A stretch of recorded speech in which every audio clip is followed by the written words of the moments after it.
प्यारे विद्यार्थियों, अगर आप भी 10th पास कर चुके हो दोस्तों और 10th पास करने के बाद अगर आप 11th में आ चुके हो दोस्तों, तो 11th में आने के बाद दोस्तों अगर आपने साइंस स्ट्रीम चुन लिया दोस्तों और आपके मन में अगर कंफ्यूजन है कि अगर मैं साइंस लेता हूं तो साइंस में हमारा बायोलॉजी बढ़िया है या मैथमेटिक्स बढ़िया है दोस्तों, अगर आप भी मेडिकल की फील्ड में और नॉन मेडिकल की फील्ड में दोनों के बारे में जानकारी चाहते हो, कहने का मतलब अगर आप लोग एक डॉक्टर और एक इंजीनियर के बीच में आप लोग ऐसा चाहते हो कि दोनों के बीच में हम कंपेयर करवा दें ताकि हमको पता चले कि दोनों में बेस्ट कौन है दोस्तों, और आप 11th के स्टूडेंट ये फैसला लेने में कभी भी कंफ्यूजन ना हो, आपके मन में एक सिंगल प्रश्न नहीं रह जाएगा दोस्तों, हम आपको इन्हें अच्छे तरीके से समझाएंगे।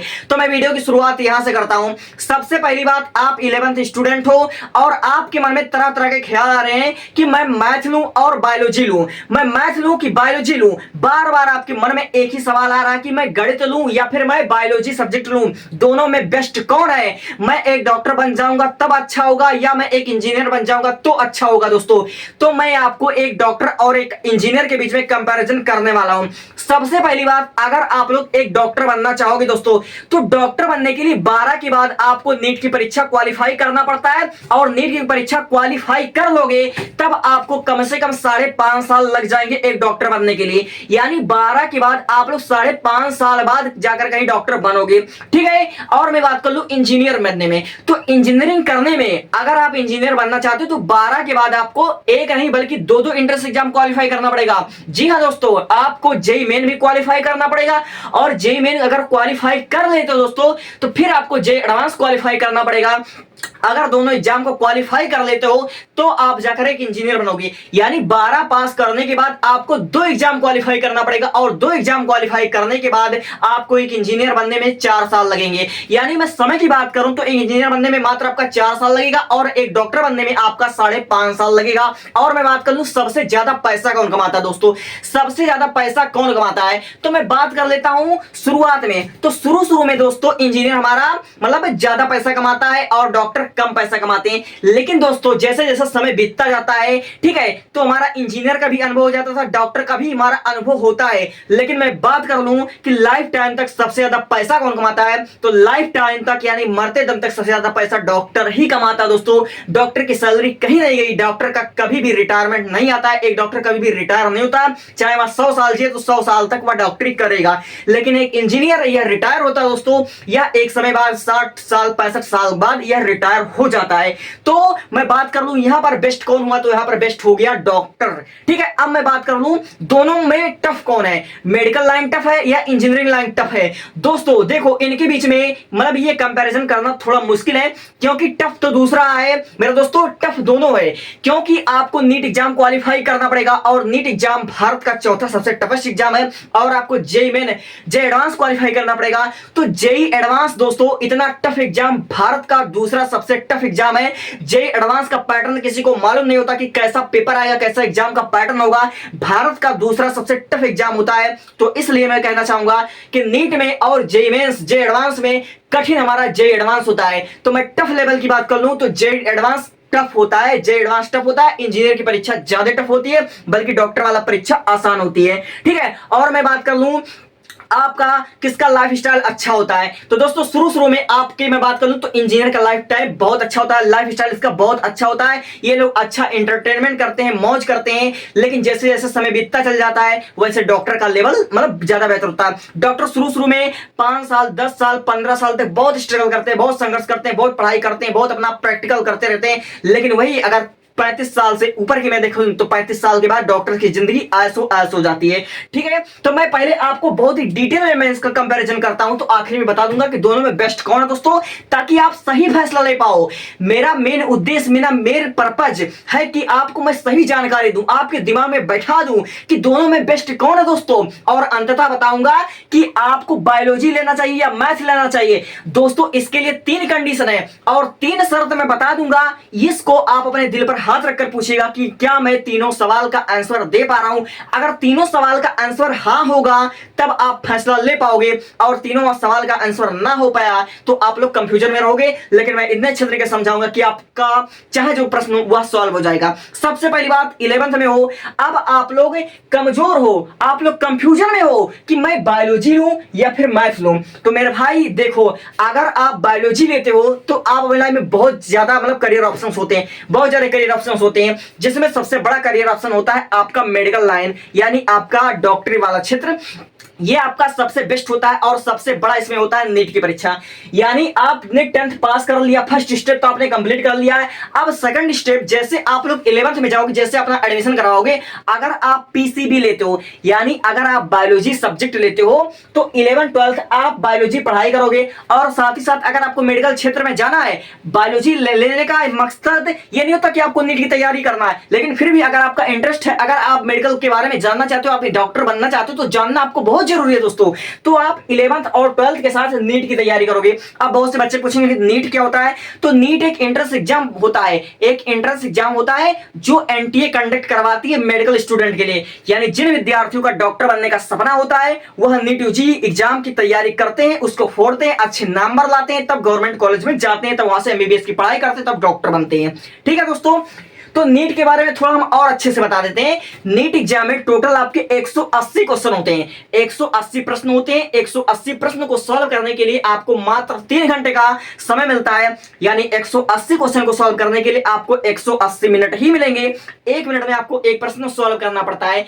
90 प्रश्न आपका बायोलॉजी का होता है, 45 क्वेश्चन आपका फिजिक्स का होता है और 45 क्वेश्चन आपका केमिस्ट्री का होता है। यानी आप लोग इसके टफनेस को समझ सकते हो कितना टफ है, लेकिन आपके तैयारी पर डिपेंड करेगा। आप अच्छे से पढ़ाई करोगे, अच्छे से प्रिपरेशन करोगे दोस्तों, तो यह बहुत बहुत बहुत इजी लगेगा आपको। कई स्टूडेंट ऐसे होते हैं जो पहली बार में नीट क्रैक करते हैं और पहली बार में डॉक्टर बनते हैं। तो ये एग्जाम टफ होगा या हमारा इजी होगा, यह आपके तैयारी पर डिपेंड करेगा कि आप तैयारी किस तरह से करोगे, पढ़ाई कैसे करोगे, कैसी आपकी स्ट्रेटजी रहेगी। समझे मेरी बातें? तो आप क्या करोगे, 11th 12th में बायोलॉजी लेकर आप नीट यूजी की तैयारी करोगे दोस्तों। और नीट यूजी जो होगा वह नए पैटर्न के हिसाब से अब सीबीटी मोड में होगा, कंप्यूटर बेस्ड टेस्ट होगा, यानी आपकी ऑनलाइन परीक्षा होगी। अब कोई चीटिंग चैटिंग वाला सिस्टम नहीं रहेगा, अब नीट का पेपर कभी लीक नहीं होगा दोस्तों। ठीक है मेरे भाई, अगर आप लोग यहां पर नीट यूजी को क्वालिफाई कर लोगे तो आपको गवर्नमेंट मेडिकल कॉलेज मिलेगा। अगर आप लोग नीट यूजी में, जो कि आपका 720 नंबर का होता है, और 720 नंबर के पेपर में अगर 620 ले आते हो, 625 ले आते हो, 650 ले आते हो, 700 नंबर ले आते हो, तब आपको एम्स कॉलेज मिल जाएगा। 650 से ऊपर ले आओगे तो आपको एम्स कॉलेज मिल जाएगा। अगर आपको एम्स दिल्ली मिल गया, एम्स खड़गपुर मिल गया, एम्स त्रिपुरा मिल गया, या कोई भी अगर आपको एम्स कॉलेज मिलता है, तो आपका मेडिकल की पढ़ाई, जो कि बहुत महंगा दी जाती है, बहुत ही लो फीस में, ना के बराबर फीस में हो सकता है। अगर आपको गवर्नमेंट कॉलेज मिल जाएगा, अगर आपको एम्स दिल्ली मिल जाएगा, तो आपका 20 से 25,000 रुपया पर एनम, यानी 20-25,000 रुपया साल का, यानी कि पूरा 5.5 साल का जो पढ़ाई है आपका, वह 80,000 1 लाख रुपए में हो सकती है, बशर्ते आपको गवर्नमेंट मेडिकल कॉलेज चाहिए। ठीक है, तब क्या यह सफर इतना आसान होता है दोस्तों? नहीं, सबसे ज्यादा पैसा आपका खर्च होगा नीट यूजी में। यानी बहुत से बच्चे नीट की तैयारी करने के लिए ऑफलाइन पढ़ते हैं। जो बच्चे ऑफलाइन पढ़ते हैं, यानी अपने घर से दूर जाकर कहीं और पढ़ाई करते हैं, तो उसको ऑफलाइन बोलते हैं। तो अगर आप ऑफलाइन पढ़ाई करते हो, यानी अपने घर से दूर जाकर, जैसे आप अपने घर से दिल्ली आ गए, आप लखनऊ पढ़ाई करने चले गए, आप कोटा चले गए, ऑफलाइन पढ़ाई करने चलोगे, तो केवल नीट का पढ़ाई करने का जो फीस होगा 50,000 से लेकर आपका 1.5 लाख रुपया, 2.5 लाख रुपया लग सकता है। लेकिन यही चीज अगर आप लोग ऑनलाइन करोगे, कोई कोर्स लेकर, यानी आप लोग मोबाइल से ही पढ़ाई करोगे, सेल्फ स्टडी करोगे, तो आपका कम खर्चे में, मात्र आपका समझ लीजिए 4,000, 6,000, 8,000, 10,000 में आ जाएगा। यानी ऑनलाइन तैयारी करने का 10,000, ऑफलाइन तैयारी करने का 1 लाख रुपया भी लग सकता है। तो आप नीट एग्जाम क्वालिफाई कर लोगे, और फिर उसके बाद जब एमबीबीएस में आओगे, गवर्नमेंट मेडिकल कॉलेज लेगा, तो आपका 1 लाख रुपए में हो जाएगा। लेकिन कहीं नीट एग्जाम क्वालिफाई नहीं कर पाए, 1 बार में नहीं निकाल पाए, 2 बार में नहीं निकाल पाए, 3 बार में नहीं निकाल पाए, और नीट एग्जाम का मतलब सपना देखना छोड़ दिए और चाहते हो मैं एमबीबीएस करूं, तो अगर आप प्राइवेट कॉलेज से एमबीबीएस करोगे मेरे भाई, तब आप लोग बहुत खर्चे में पड़ जाओगे। क्योंकि भारत में आज की डेट में जो हमारा आने वाली पीढ़ी होगी उसमें तो हो सकता है महंगाई और बढ़ जाए, लेकिन एक एमबीबीएस की डिग्री हासिल करने में, आपको एक एमबीबीएस की डिग्री लगाने में, यानी प्राइवेट कॉलेज से आपको डॉक्टर की डिग्री करने में करोड़ों रुपया लग जाएगा। 50 लाख लग सकता है, 60 लाख लग सकता है, 70 लाख, 1 करोड़, 1.25 करोड़ रुपया लग सकता है। यानी मैं एक अप्रोक्स वैल्यू की बात करूं, अप्रोक्स मतलब बात करूं तो 50 लाख से 1 करोड़ आपका लग सकता है एक एमबीबीएस करने में। और चूंकि अगर आप बड़े लेवल का डॉक्टर बनना चाहते हो तो एमबीबीएस करने के बाद आप लोग नीट पीजी एग्जाम दोगे। नीट पीजी भी एक एंट्रेंस एग्जाम ही होता है, ठीक है। जैसे आपका नीट यूजी हुआ वैसे नीट पीजी होगा, लेकिन नीट पीजी थोड़ा और डिफिकल्ट होगा। तो एमबीबीएस करने के बाद एमबीबीएस आपका 5.5 साल का होगा, इसके बाद आप नीट पीजी की तैयारी करोगे, फिर आप 3 साल एमडी या एमएस करोगे। अरे भाई आज से पहले हॉस्पिटल गए हो, हॉस्पिटल में लिखा होता ना एमबीबीएस एमएस फिर सुपर स्पेशलाइजेशन, ऐसा लिखा नहीं होता। 3 डिग्री 2 डिग्री हर एक डॉक्टर के पास होती है। तब एमबीबीएस करने के बाद आप एमडी या एमएस करोगे नीट पीजी एग्जाम के बाद, तो ये आपका 3 साल का होता है। तो 3 साल की पढ़ाई यहाँ भी कंप्लीट करोगे, तब यहाँ पर आपको फीस की चिंता नहीं करना है। अरे जैसे आप एमबीबीएस कर लोगे, 5.5 साल की पढ़ाई में 4.5 साल का पढ़ाई होता है, 1 साल का आपका इंटर्नशिप होता है। यानी एमबीबीएस करोगे तो 4.5 साल तक ही पढ़ाई करना पड़ता है, और 1 साल में आपका मतलब 4.5 साल से 5.5 साल का जो 1 साल का समय होगा उसमें आपका इंटर्नशिप का समय होता है, उसमें आप पैसा कमाने लगोगे। मैं बात कर लूं आज के 2027 2028 की मैं बात कर लूं तो जो एमबीबीएस कर लेता है, एमबीबीएस करने के बाद आपको चौथे साल से यानी फोर्थ ईयर से आपको 20,000 25,000 रुपया मिलना शुरू हो जाता है, ठीक है। जहां पर आप लोग काम करते हो तब आप एमडी एमएस कर लोगे, और फिर उसके बाद आप लोग 2 साल मतलब 2 साल उसके बाद किसी भी ब्रांच से, अगर आपको हृदय का डॉक्टर बनना तो आप कार्डियोलॉजिस्ट ब्रांच से आप लोग कार्डियोलॉजिस्ट की डिग्री हासिल कर लोगे। चाहे आप कार्डियोलॉजिस्ट बन जाओगे, चाहे आप न्यूरोसर्जन बन जाओगे, जिस भी ब्रांच से आप सुपर स्पेशलिस्ट का डिग्री हासिल करोगे, आप उस फील्ड के, आप उस मतलब क्षेत्र के अच्छे स्पेशलिस्ट बन जाओगे, उस चीज के आप अच्छे डॉक्टर बन जाओगे। तो भैया एक डॉक्टर बनने के लिए कम से कम आपको 1 साल या 2 साल आपको नीट की तैयारी करने में लग जाएगा, 5.5 साल आपको एमबीबीएस की डिग्री हासिल करने में लग जाएगी, और 3 साल आपको एमडी एमएस में लग जाएगा, और 2 साल एक सुपर स्पेशलाइजेशन का डिग्री हासिल करने में लग जाएगा। यानी एक सबसे बड़ा डॉक्टर बनने के लिए, सबसे प्रतिष्ठित सबसे अच्छा डॉक्टर बनने के लिए 10.5 साल 12.5 साल आपको लग जाएगा। और 12.5 साल तक अगर पढ़ाई कर लोगे तो तुम्हारी जो सैलरी है भारत में 1.5 लाख रुपया, 2 लाख रुपया, 2.5 लाख रुपया प्रति मंथ हो सकता है। एक कार्डियोलॉजिस्ट की डिग्री, जो हृदय का डॉक्टर होता है, जो ब्रेन का डॉक्टर होता है, जो नसों का डॉक्टर होता है, उसका जो सैलरी होता है वह शुरुआती सैलरी आपका 1.5 लाख रुपया, 2 लाख रुपया, 2.5 लाख रुपया पर मंथ होता है। एक ऑपरेशन करने का आप लोग सोच सकते हो कि कितना पैसा लगता होगा, ठीक है मेरे भाई। तो एक डॉक्टर के बारे में मैंने पूरा बता दिया, और इतने अच्छे से इतने डिटेल में बताया दोस्तों।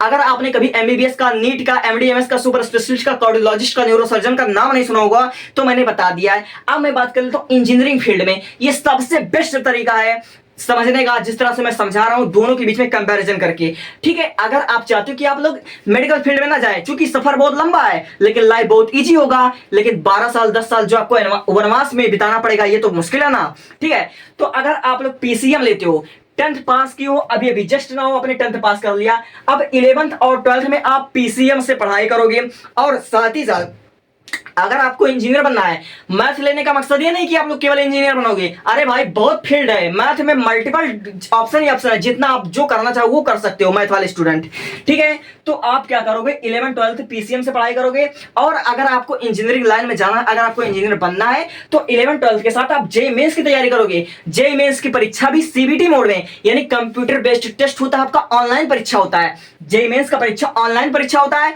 और मैं बता दूं इसमें क्वेश्चन की, तो इसमें नंबर ऑफ क्वेश्चन, इसमें आपका 90 क्वेश्चन होता है, 90 क्वेश्चन होता है, ठीक है। और आपका 30 क्वेश्चन मैथ का, 30 क्वेश्चन फिजिक्स का, 30 क्वेश्चन केमिस्ट्री का, ये आपका टोटल 90 क्वेश्चन होता है। और 90 में से आपको 75 क्वेश्चन अटेम्प्ट करने होते हैं दोस्तों, ये मैं एक पैटर्न बता रहा हूं, ठीक है। तो अगर जेईई मेन को क्वालिफाई करोगे तो आपको मिलेगा एनआईटी कॉलेज, एनआईटी कॉलेज से आप लोग बीटेक कर लोगे तो आप लोग इंजीनियर बन जाओगे। लेकिन चाहते हो मैं आईआईटी कॉलेज से मैं करूं, देखो दोस्तों आईआईटी कॉलेज और एनआईटी कॉलेज में क्या डिफरेंट है। अगर आप लोग आईआईटी कॉलेज से मतलब करोगे बीटेक, अगर आईआईटी कॉलेज से इंजीनियर का डिग्री हासिल करोगे, भारत में कुल 23 इंस्टीट्यूट है इंजीनियर के सबसे बेस्ट। अगर आईआईटी कॉलेज से आप लोग करोगे बीटेक की डिग्री तो वहां से आपको विदेशी कंपनियां आपको हायर कर सकती हैं, आपको गूगल, माइक्रोसॉफ्ट जैसे बड़ी बड़ी कंपनी आपको हायर करेंगी। अगर बड़ी बड़ी कंपनी आपको हायर करेंगी तो आपका पैकेज ज्यादा जाएगा, आपका पैकेज लाखों में करोड़ों में जाएगा अगर आपको बड़ी बड़ी कंपनियां हायर करेंगी। अगर आप लोग छोटे कंपनी से, अगर एनआईटी से कॉलेज करो तो उतनी बड़ी बड़ी कंपनी आपको हायर नहीं करेगी। ये नहीं डिफरेंट होता दोनों के बीच में, दोनों कॉलेज के बीच में। तो अगर आप जेईई मेन की केवल क्वालिफाई करोगे तो आप एनआईटी कॉलेज से बीटेक करोगे, लेकिन अगर आप लोगों ने जेईई एडवांस क्वालिफाई कर लिया, जेईई मेंस क्वालिफाई किया, अच्छा रैंक लाया, फिर उसके बाद आपने जे एडवांस लाया, जे एडवांस का रिजल्ट अभी आया हुआ 10-20 दिन हो रहा है, जे एडवांस का रिजल्ट आया हुआ दोस्तों, आप लोग उसको देख सकते हो, ठीक है। तो जे एडवांस जब कर लोगे तो जे एडवांस का परीक्षा, जे एडवांस एक अच्छा परीक्षा होता है जिसका पैटर्न किसी को नहीं पता होता है कि अगले साल जो परीक्षा होने वाला है जे एडवांस, उसका पैटर्न क्या होगा, नंबर ऑफ क्वेश्चन कितने होंगे दोस्तों, इसका मतलब मैं प्रिडिक्शन नहीं कर सकता, ये ऐसा कोई नहीं कर सकता। तो जे एडवांस जब क्वालिफाई कर दोगे उसके बाद आप लोग 4 साल आईआईटी डिग्री करोगे, 4 साल की डिग्री करने के बाद आपको अच्छा जॉब मिलेगा, अच्छा कंपनी आपको हायर करेगी। अगर आप मतलब विदेशी कंपनी आपको हायर करेगी, बड़ी बड़ी कंपनी आपको हायर करेगी, तब आपका पैकेज करोड़ों में हो सकता है। अगर भारत के किसी कंपनी ने आपको हायर किया दोस्तों, तो आपका पैकेज 10 लाख 15 लाख रुपए पर एनम जा सकता है, यानी 10-15 लाख रुपए प्रति वर्ष आपकी सैलरी होगी दोस्तों, आपकी सैलरी होगी। तो अगर आप बड़े लेवल का इंजीनियर बनना चाहते हो, आप इंजीनियर में पूरा पीएचडी करना चाहते हो, तो बीटेक करने के बाद आप लोग 3 साल का एमटेक करोगे, फिर आप लोग बन जाओगे बड़े लेवल का डॉक्टर, फिर आप बड़े लेवल का इंजीनियर, फिर आप लोग कर सकते हो पीएचडी भी कर सकते हो इंजीनियर से। तो एक अच्छा इंजीनियर बनने के लिए कम से कम आपको 4 साल लगेंगे, सबसे बड़ा इंजीनियर बनने के लिए आपको 7 साल लग जाएंगे, 6 साल इंजीनियर में लगेगा, 10 साल आपको डॉक्टरी में बनेगा।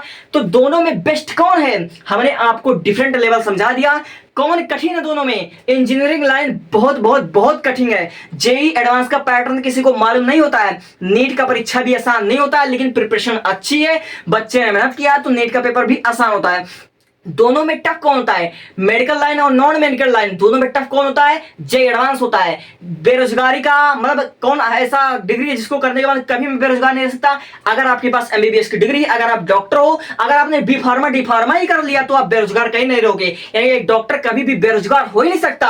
और भारत में भी ऐसा कोई केस आया ही नहीं कि डॉक्टर बेरोजगार है, और इंजीनियरिंग में बेरोजगारी लेवल होता है। अगर आपके पास स्किल नहीं है, अगर आपने केवल रट्टाफिकेशन किया, अगर आपने पढ़ाई किया, स्किल नहीं सीखा, तो आप चांसेस है कि आप बेरोजगार रह सकते हो दोस्तों, आप बेरोजगार रह सकते हो। भारत में कुछ ऐसे इंजीनियर है जो कि बेरोजगार है, लेकिन भारत में भी ऐसा कोई डॉक्टर नहीं आया जो कह दे कि मैं बेरोजगार हूं, मेरे पास एमबीबीएस की डिग्री है दोस्तों, ठीक है। तो आप लोग समझ सकते हो। और मैं बात करूं सैलरी किसकी जाती होती है, तो शुरुआत में इंजीनियर की सैलरी अधिक होती है, ज्यादा होती है, और डॉक्टर की कमाई बहुत कम होती है। लेकिन जैसे जैसे समय बीतता चला जाता है, डॉक्टर महान बनता चल जाता है, उसके बाद मतलब अनुभव अच्छा हो जाता है, वह ज्यादा पढ़ाई करने लगता है, ज्यादा कमाई करने लगता है। और मैं बात करूं लाइफ टाइम तक पैसा कौन छापता है, लाइफ टाइम तक इंजीनियर नहीं छापता है, डॉक्टर ही लाइफ टाइम तक छापता है। तो दोनों में बेस्ट मेरे दोस्त कंपैरिजन करना बहुत मुश्किल है। अब मैं बताता हूं तीनों कंडीशन, मेरे 3 कंडीशन है, इससे आपको अंदाजा लग जाएगा कि मुझे क्या करना चाहिए। सबसे पहली बात देखो मेरे भाई, अगर आप भारत में रहते हो, अगर आप कोई भी सपना देखते हो, अगर आपको कुछ भी करना है, तो आप 3 कंडीशन पर सपना देखना। सबसे पहला कंडीशन आपका यह है कि आपके पास टाइम कितना है। दोस्तों अगर आप सपना देख रहे हो तो पहले एक चीज देख लेना कि आपके पास समय कितना है। यानी अगर आप लोग ऐसे विद्यार्थी हो, ऐसे स्टूडेंट हो जिसके सर पर जिम्मेदारी आ गई घर की, यानी घर की स्थिति आपको संभालना है, यानी आपके बाद घर को संभालने वाला कोई नहीं है, तो आपको चाहिए कि आप लोग बहुत ही कम में सक्सेस हो जाओ, बहुत कम टाइम में आप लोग सक्सेस हो जाओ। यानी जिन बच्चों के सर पर बहुत जल्दी रिस्पॉन्सिबिलिटी, बहुत जल्दी जिम्मेदारी आने वाली है दोस्तों, उसको चाहिए कि मैं बहुत कम समय में सक्सेस हासिल करूं। तो बहुत कम समय में अगर आपको सक्सेस हासिल करना, तो आपके लिए मेडिकल फील्ड कठिन हो सकता है। आप नॉन मेडिकल फील्ड में जाइए, आप इंजीनियरिंग लाइन में जाइए, ठीक है। दूसरी चीज, आप मानो या ना मानो, अगर आपको भारत में रहना, आप मिडिल क्लास फैमिली के बच्चे हो, पैसा बहुत जरूरी है। अगर आप कोई सपना देखते हो दोस्तों, मैंने ऐसे कई विद्यार्थियों को देखा है, कई लोगों को देखा है जिसका पैसों के कारण पढ़ाई छूट जाता है। अगर आपके पास पैसा नहीं है दोस्तों, तो हो सकता है कि आपकी भी पढ़ाई छूट जाए। इसलिए मैं कहूंगा कि आप लोग बहुत अच्छे से आप लोग मेहनत कीजिएगा। आप लोग कुछ भी कीजिएगा, आप लोग ऐसा सोचकर कीजिएगा कि ये मेरा पहला और आखिरी मौका है, इसके बाद जिंदगी मुझे मौका नहीं देगी दोस्तों। उम्र बीतता चला जा रहा है और हमारा जीवन बहुत छोटा है, और आधी जिंदगी पढ़ाई करने में बीत जाती है। तो इसलिए दोस्तों पैसा बहुत जरूरी है। तो आप लोग, दूसरा कंडीशन ये होता है कि आपके पास पैसा कितना, अगर आपके पास पैसा है तो ही मेडिकल फील्ड में कूदना, वरना आप लोग को मेडिकल फील्ड में जाना आपके लिए बेहतर नहीं होगा। और तीसरा चीज आता है आपका इंटरेस्ट किसमें है, आपका रुचि किसमें है। जिस चीज में आपका रुचि रहेगा, जिस चीज में आपका दिल लगेगा, उसमें आप लोग बहुत बेहतर कर ले जाओगे। और जिस चीज में आपका मतलब दिल लगेगा ही नहीं, अगर आप लोग ये सोच रहे हो कि मुझे मेडिकल फील्ड में जाना है, लेकिन आपको मेडिकल से नफरत है, आपको सुई दवाई पट्टी से नफरत है, और फिर भी आप मेडिकल फील्ड में जाना चाहते हो, क्यों, पैसा देखकर, तो आप कभी भी मेडिकल फील्ड में अच्छा नहीं कर पाओगे। 3 चीज को ध्यान रख लेना। तीन क्वेश्चन अपने आप से पूछना, क्या आपके पास समय है या नहीं है। अगर समय है तो आप मेडिकल फील्ड में जाना, समय नहीं है तो आप नॉन मेडिकल फील्ड में जाना, किसी और फील्ड में जाना, कोई गवर्नमेंट एग्जाम की तैयारी करना, जल्द से जल्द कोई नौकरी हासिल करना, ये आपके लिए बेस्ट हो सकता है। अगर आपके पास पैसा है तो आप लोग दोनों में जा सकते हो भाई, मेडिकल में भी पैसा लगेगा, नॉन मेडिकल में भी पैसा लगेगा। नॉन मेडिकल में आपका कम पैसा लग सकता है, 10-15 लाख लगेगा, और मेडिकल फील्ड में आपका करोड़ों लग जाएगा अगर आप लोग नीट एग्जाम नहीं क्वालिफाई कर पाए। तीसरा, आपका इंटरेस्ट किसमें है। अगर आपका इंटरेस्ट है कि मुझे इंजीनियर बनना है, आप मेडिकल फील्ड में जा रहे हो कि मुझे पैसा ही पैसा कमाना है, खूब पैसा कमाना है, जिंदगी में कभी सफल नहीं पाओगे दोस्तों। ये तीन चीज आप खुद से पूछेगा, आपके पास पैसा कितना है, आपके पास समय कितना है, आपका इंटरेस्ट किसमें है। तीनों चीज का अगर जवाब हाँ या ना होगा तो उसी के हिसाब से आप लोग फैसला कर लोगे। Thank you, thanks for watching.